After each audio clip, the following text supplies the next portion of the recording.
शहजाद साहब, इंतखाबात में कामयाबी ही बारगेन के लिए पीटीआई का सबसे अहम आला था। उन्होंने अपनी मकबूलियत तो साबित कर दी है। अब सार साहब ने बात की कि उनको पीपल्स पार्टी से सीखना चाहिए। वो कहते हैं कि हम इन दोनों जमातों जैसी सियासत नहीं करते हैं। आपके ख्याल में खान साहब सिस्टम का हिस्सा बनने के लिए लचक का मुजाहिरा करेंगे या सिस्टम के सामने खड़े होंगे? देखिए, जो खतरा था वो तो सिस्टम को था ना, इसी वजह से तो उसको उठा के बाहर निकाल फेंका गया। सिस्टम जो है आपका, जिसको आप सिस्टम कह रही हैं, वो चाहे पॉलिटिकल सिस्टम है, चाहे वो पूरा आपका मुल्क का एलिट्स का सिस्टम है, जिस किस्म का भी निज़ाम है, जो जो मुक़्तदरा का निज़ाम है, ये निज़ाम को ही तो खतरा पैदा हो गया था, जिसकी वजह से फिर उसको हटाया गया। वरना तो एक एस्टैब्लिश्ड स्टेटस को किस्म की सियासत आपके मुल्क में चल रही थी। दो पार्टियां थी, बारी बारी वो आ जाती थी, तो ये आदमी आ गया बाहर से, इसने आके उसको थ्रेटन कर दिया। इसकी वजह से फिर ये 3-4 साल चलाए, उससे भी काम सही ना चला। वो 3-4 सालों के अंदर भी उसने भी बहुत सारी गलतियां की, और फिर ये मौका मिला जिसके बाद के उसको उठा के बाहर किया जाता और इस निज़ाम को बचा लिया गया कि अच्छा, ये जो दो पार्टी वाला स्टेटस को का निज़ाम है, जिस तरीके से ये निज़ाम चल रहा है इसी तरीके से चलता रहे। अच्छा, ये तो सिस्टम की बात होगी। दूसरी बात, दो साइड्स है ना। अब आप कहते हो कि लचक लचक क्या दिखाए, वो डेथ सेल में चला जाए वहां पे, या वो एक्सरसाइज कम कर दे अपने सेल के अंदर, वो क्या लचक दिखा सकता है जेल में बैठ के? तो उससे एक सिस्टम है जिसको लचक दिखानी है, एक उसको लचक दिखानी है। दोनों तरफ की लचक होगी तो फिर बातचीत का मरहला आगे होगा। लेकिन मेरा अपना अंदाजा है कि बात उससे बहुत आगे की तरफ और बहुत मुश्किल हालात के अंदर जा चुकी है। एक रास्ता है जिसका तयन कर लिया गया है, और ये पिछले 2.5 साल में 2 साल में हुआ है कि हमने मुआशी तौर पर हम जहां बैठे हैं, हमने यहां से आगे कैसे जाना है। और ये आपको पता है कि उसके अंदर जो भी मामला थे, उसके अंदर पीडीएम की गवर्नमेंट आई, एक डिफॉल्ट को अवर्ट किया, उसके बाद फिर आगे आपने एक रास्ता बनाया, एसआईएफसी हुई कोई इन्वेस्टमेंट को देखने के लिए, वगैरह वगैरह, वो सब कुछ हमारे सामने मौजूद है। उस रास्ते के लिए एक खास पॉलिटिकल निज़ाम चाहिए, उस माशी निज़ाम को आगे ले जाने के लिए।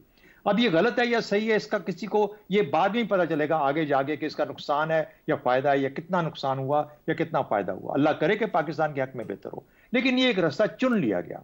अब उस रास्ते में जो जो लोग फिट होते हैं, हम कल बात कर रहे थे, नवाज शरीफ साहब उस जगह पे फिट नहीं होते। हमने खुद कहा और हमने डिटरमिन किया इस बहस के अंदर कि नवाज शरीफ साहब उस किस्म के निज़ाम में फिट नहीं होते। तो गालिबन उसी तरीके से इमरान खान भी उसी निज़ाम में फिट नहीं होता जिस किस्म का निज़ाम लेके चलना चाहते हैं हम। तो इसलिए अगर हम ये सोचें कि हमने एक जगह पहुंचना है और उसका रास्ता मुतय्यन कर लिया गया है और उसके ये तरीके होंगे वहां तक पहुंचने के लिए, तो फिर उस किस्म के लोग चाहिए जो कि वहां तक हमें लेके जा सकते हैं। इसलिए मैं समझता हूं 2 साल बहुत अहम है। 3-4 चीजें इकट्ठी हो रही होंगी। पार्लियामेंट तो बन रही, पार्लियामेंट का वजूद में आना लाजमी है, ऑफ कोर्स आ जाएगी इंशाल्लाह। हुकूमत साजी भी चल रही है साथ साथ। 9 मई वाले भी मौजूद हैं, 9 फरवरी वाले भी मौजूद हैं, यानी जो एतराजात हैं, जो इंतखाबी उज़रदारी हैं, वो भी चल रही हैं, जो मुकदमात हैं वो भी चल रहे हैं। ये सब अपनी अपनी जगह के ऊपर कायम है और ये पैरेलल में चलते रहेंगे। इसका ये मतलब नहीं कि रियासत और सियासत खुदा न खास्ता रुक के रह जाएगी।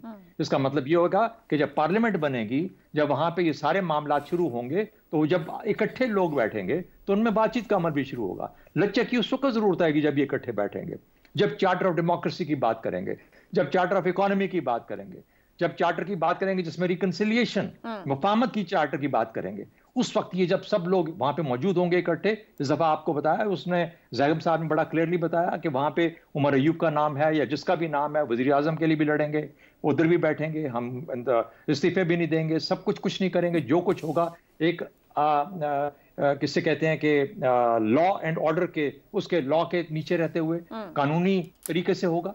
एक कानूनी और आईनी तरीके से हम मामला को आगे लेके चलेंगे। तो ये इतना कुछ, तो यहां तक तो हम आ गए, इसको पाट लिया। अब आगे बहुत सारा सफर 2-1 साल का मेरी नजर में बहुत क्रिटिकल है। इन 2 सालों के बाद अगर पाकिस्तान के मामलात बेहतर शक्ल में नजर आते हैं, तो फिर आपको यह नजर आ जाता है कि हाँ, इसी तरीके से अगर मामला चलते रहे तो हम उस दिन भी पहुंचेंगे जहां पर सब लोग वापस जम हो जाएंगे। उसमें इमरान खान भी शामिल होगा, नवाज शरीफ साहब को अल्लाह ताला सेहत दे, वो भी वापस आ सकते हैं। और अगर खुदा न खास्ता वहां पे हमें लगे कि नहीं, हम तो और खराब हो गए 1.5 साल 2 साल के अंदर, तो फिर पॉसिबिलिटी ये है कि फिर हमें एक नई रास्ता तलाश करना पड़े। और उसके लिए फिर कुछ नहीं कहा जा सकता कि वो रास्ता क्या होगा। उस वक्त क्या इमरान खान की मुकम्मल वापसी हो सकती है या नहीं, वो डिपेंडेंट होगा। लेकिन अगले 2 साल में मुझे कम से कम उस किस्म की मुकम्मल वापसी जो आप चाह रही हैं वो गालिबन शायद नहीं हो पाए। ठीक है। सिंध और केपी की असेंबली की तरह पंजाब असेंबली की सूरत हाल भी वाज़ेह हो चुकी है। पंजाब असेंबली की कुल 297 नशस्तों में से मुस्लिम लीग नून को 137 नशस्तें हासिल हो चुकी हैं। पीटीआई के हिमायत याफ्ता आज़ाद अरकान की तादाद 116, पीपल्स पार्टी 10, मुस्लिम लीग काफ 7, IPP, TLP और मुस्लिम लीग ज़िया के पास एक नशस्त है, जबकि आज़ाद अरकान की तादाद 22 है। पंजाब में आज़ाद अरकान की नून लीग में शमूलियत का सिलसिला भी जारी है। यूं इम्कान नजर आ रहा है कि नून लीग अपने दम पर ही इस सूबे में हुकूमत साजी की पोजीशन में आ जाएगी। नून लीग ने इस मरतबा पंजाब की वजारत आला के लिए मरियम नवाज को मैदान में उतारा है। यूं मरियम नवाज अपने खानदान की चौथी ऐसी फर्द हैं जो पाकिस्तान के सबसे बड़े सूबे की वजीर आला बनने जा रही हैं। उनके वालिद नवाज शरीफ 2 मरतबा, चचा शहबाज शरीफ 3 दफ़ा, जबकि चचाजाद भाई हमजा शरीफ 2.5 माह की मुख्तसर मुद्दत के लिए पंजाब के वजीर आला रहे। मरियम नवाज के पास हुकूमती और इंतजामी सतह का बाकायदा कोई तजर्बा तो नहीं, मगर मरियम 2013 में नवाज शरीफ के वजीर आज़म बनने के बाद सियासत में कदरे फाल नजर आई। 2017 में अपनी बीमार वालिदा कुलसूम नवाज के लिए कामयाब इंतखाबी मुहिम चलाने के बाद मरियम नवाज को नून लीग की ऐसी लीडर करार दिया जाने लगा जो क्राउड को पुल कर सकती है। ताहम मरियम नवाज को अपनी सियासत आजमाने का मौका 2019 में नवाज शरीफ के लंदन जाने के बाद मिला। उस दौर में मरियम नवाज के मौक़िफ़ को लंदन में बैठे नवाज शरीफ का बयानिया ही करार दिया जाता रहा। मरियम उस दौर में नून लीग की मुज़ाहिमती सियासत की अलामत के तौर पर सामने आई और जैसे ही नवाज शरीफ और नून लीग ने मुज़ाहिमती मौक़िफ़ से यू टर्न लिया तो मरियम नवाज के लहजे में भी मुफाहिमत झलकने लगी। अब अपनी ज़िंदगी का पहला इंतखाब जीतने के बाद मरियम नवाज को पाकिस्तान के सबसे बड़े सूबे पर हुक्मरानी का मौका मिल रहा है। मियाँ खानदान 1985 से 2018 तक 17 साल से भी ज़्यादा अरसा पंजाब पर हुक्मरानी कर चुका है। अब मरियम नवाज जहां एक तरफ पहली खातून वजीर आला होंगी तो वहीं उनको पंजाब असेंबली में बड़ी अपोजिशन का भी सामना करना पड़ेगा। दूसरी तरफ मरियम नवाज की हुकूमत का तकाबुल पंजाब के किसी और साबिक वजीर आला जैसे उस्मान बुज़दार या परवेज इलाही से ज्यादा उनके चचा की हुक्मरानी से किया जाएगा। इसी पर पैनल की राय जानते हैं। सवाल इस तरह से, मरियम नवाज वजीर आला पंजाब नामजद, मजबूत अपोजिशन, बड़ा सूबा, बड़े मसाइल, फूलों की सेज या कांटों का ताज। शहजाद साहब, क्या चैलेंजेस रहेंगे? चैलेंजेस तो बहुत ज़्यादा हैं इसमें, लेकिन उससे पहले मुबारक देनी चाहिए उनको। एक खातून है और एक खातून की हैसियत से पहली चीफ मिनिस्टर पंजाब की एक बड़ा, एक जिसे कहते हैं कि डिफाइनिंग मोमेंट है पाकिस्तान की सियासत में। बड़ी अच्छी बात है, बहुत अच्छी बात है। ख़तरा क्या है? ख़तरा तो इससे बड़ा ख़तरा ये था कि इनको वज़ीर आज़म नॉमिनेट कर दिया जाता। वो शुक्र है नहीं हुआ और ये चीफ मिनिस्टर के तौर पे सामने आई, जो कि एक सही रास्ता बनता है। तजर्बा बिल्कुल नहीं है। मुझे उनकी तालीम का बिल्कुल अंदाज़ा नहीं है कि उन्होंने किस हद तक कहाँ पे क्या तालीम हासिल की है, वरना तालीम भी आम तौर पे आपको तैयार करती है इस तरह की बहुत सारी चीज़ों के लिए। तजर्बा ना होने की वजह से उनके लिए मुश्किलात बहुत ज़्यादा हो सकती हैं, एक बात।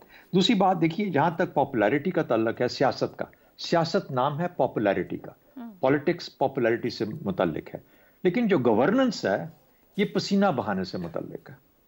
तो ये फ़र्क करना पड़ेगा कि जो सियासत में कामयाब हुआ या सियासत में जो कामयाबी होती है उसको गवर्नेंस में ट्रांसलेट करना पड़ता है।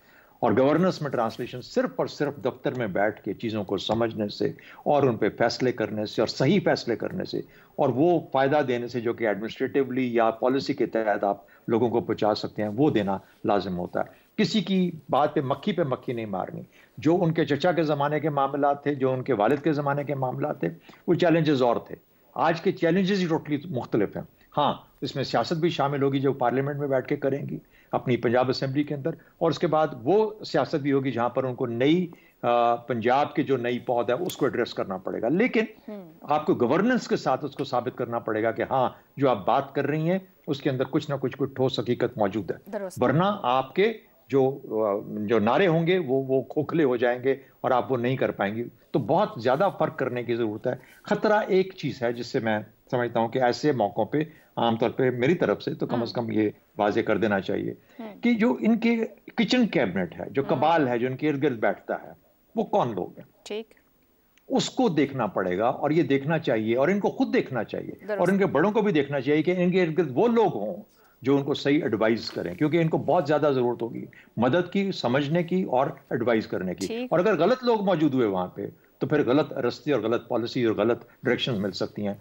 जो कि पाकिस्तान या पंजाब जैसे एक बड़े सूबे के लिए कोई बहुत बेहतर हालत नहीं होगी। इफ्तिखार साहब, वालिद सरपरस्ती करेंगे, ये गुज़िश्ता रोज उन्होंने कहा। शहबाज शरीफ की 97 और 2013 की बात करें तो बड़े भाई वजारत उज़्मा पर थे, मदद रही। मरियम नवाज को वफाक में चचा का साथ रहेगा, क्या डिलीवर ना कर पाने का कोई जवाब बच जाएगा उनके पास? देखिए, बात यह है कि शहजाद साहब ने बहुत वाज़े तौर पे और बिल्कुल दुरुस्त सिमत में पॉइंट आउट किया है। गवर्नेंस इसका इम्तिहान है, गवर्नेंस को बेहतर करने की ज़रूरत है। गवर्नेंस, ये हकीकत है, पंजाब में गवर्नेंस 2017 के बाद बुरी तरह मुतासर हुई है। 50 महकमे हैं पंजाब में, 50। उन महकमों को अगर स्टडी किया जाए और उनके ऊपर मेहनत की जाए तो आपको पता लगेगा उनमें से 80% महकमे बहुत ही बुरी सूरत हाल का सामना कर रहे हैं, अपनी मैन पावर के हिसाब से, अपने बजट के इस्तेमाल के हिसाब से, उस बजट को इस्तेमाल करके जो वो अचीव कर रहे हैं उसके हिसाब से। ये बहुत बड़ा मसला है पंजाब के अंदर। एक खातून के लिए उस तरीके से एक्ट करना जिस तरीके से एक मर्द एक्ट करता है, थोड़ा सा मुश्किल है। दुरुस्त, थोड़ा सा मुश्किल है। दुरुस्त। और टीम भी अब नहीं बनानी पड़ेगी, क्योंकि जो टीम 2015, 16, 17 में थी इनके पास, वो जा चुकी है। वो या तो अपने वक्त के साथ अहम तरीन ओहदों पर पहुँच के रिटायर हो चुकी है, और उसके बाद जो लोग आए हैं इस सारे के सारे सिस्टम में एडमिनिस्ट्रेशन के हवाले से, उनके साथ इनकी कितनी अंडरस्टैंडिंग बनती है। दूसरी बात, तीसरी बात शहजाद साहब ने बहुत इंपॉर्टेंट कही, किचन कैबिनेट में कौन है। क्योंकि किचन कैबिनेट जो है वो आपको खुश तो रखती है, लेकिन वो हकाइक से बहुत दफ़ा बहुत दूर होती है। हकाइक कुछ होते हैं और आपको बताने के लिए सब अच्छा है वो और होता है। तो ये है चैलेंजेस उनके लिए। ठीक है जैरम साहब, कोई इंतजामी तजर्बा नहीं है मरियम नवाज का, क्या सियासी विरासत ही ठोस सहारा साबित होगी? जिस सियासी विरासत के सहारे वो आई हैं वही विरासत जो है उनको कायम रखेगी।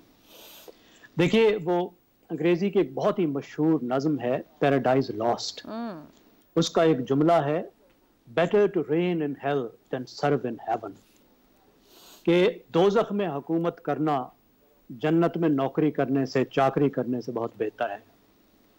तो ये जो बादशाह लोग हैं, इक़्तिदार चाहे फूलों की सेज हो या कांटों का ताज हो, इक़्तिदार तो इक़्तिदार है। देखिए, मरियम हुकूमत में आ रही हैं, वज़ारत आला संभाल रही हैं। मैं ये समझता हूँ कि जिसको भी एक पहली दफ़ा ओहदा मिले उसको नाकाम होने या कामयाब होने का मौका मिलना चाहिए। वो खातून हैं, इस बात का भी हमें बहुत एहतराम है, लेकिन मेरे दो एतराज़ात हैं। एक तो असूली एतराज़ जो मैं पहले करता रहा हूँ कि किस तरीके से पाकिस्तान में ये सियासी जमातें एक मलकियती निज़ाम के तहत चल रही हैं। आप ये देखिए, इन अपॉइंटमेंट्स पर प्राइम मिनिस्टर की अपॉइंटमेंट है, चीफ मिनिस्टर की अपॉइंटमेंट है, पार्टी की किसी मीटिंग का तकल्लुफ तक नहीं किया गया। इस तरीके से ये ओहदे दे दिए गए जैसे ये बात तय थी कि ये तो खानदान का हक है, ये तो जिस तरह चाहें, जो मालिक हैं वो जिस तरह चाहें ये ओहदे बांटें, चलें यही कर लें। लेकिन इससे मुताल्लिक मेरा दूसरा एतराज़ है कि अगर आपने शाही खानदान बनना है, शाही निज़ाम चलाना है, तो शहजादों की तरबियत तो कर लेना। 17 साल आपके पास थे, आपने उन्हें आज के दिन के लिए तैयार क्यों नहीं किया, जिम्मेदारियां क्यों नहीं दी? क्योंकि जो असली शाही निजाम थे, जो असली मौरूसी निजाम थे, वहां तो शहजादों को 6 साल की उम्र से रगड़ा लगाया जाता था, मुकम्मल तरबियत दी जाती थी स्टेट क्राफ्ट की, फलसफा भी पढ़ाया जाता था, अदब भी पढ़ाया जाता था, घुड़सवारी भी सिखाई जाती थी, जंगें भी सिखाई जाती थी, स्टेट क्राफ्ट भी सिखाई जाती थी। यहाँ बिलावल साहब को भी एक दिन भी कोई जिम्मेदारी नहीं दी गई सिंध में, और वो वजारत उज़्मा के लिए तैयार बैठे हैं कि दरवाजा खुले और मैं वजीर आजम बन जाऊं। और मरियम नवाज साहिबा को भी बिठाया जा रहा है वजारत आला पर, और 17 साल की हुकूमत में इनको कोई जिम्मेदारी नहीं दी गई। फिर भी चले, विश हर गुडविल। देखिए, पंजाब जो है बहुत बड़े बहरान में है, पाकिस्तान भी बहरान में था।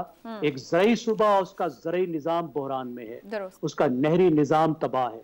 हमारे शहर जो हैं, जिसको कहते हैं ना बस्टिंग एट सीम्स, पंजाब के शहर फट रहे हैं, ठीक है, स्लम्स बन चुके हैं। तो बहुत बड़े बड़े चैलेंजेस हैं, उम्मीद करनी चाहिए कि वो इन चैलेंजेस से बेहतर तौर पे निपटेंगे।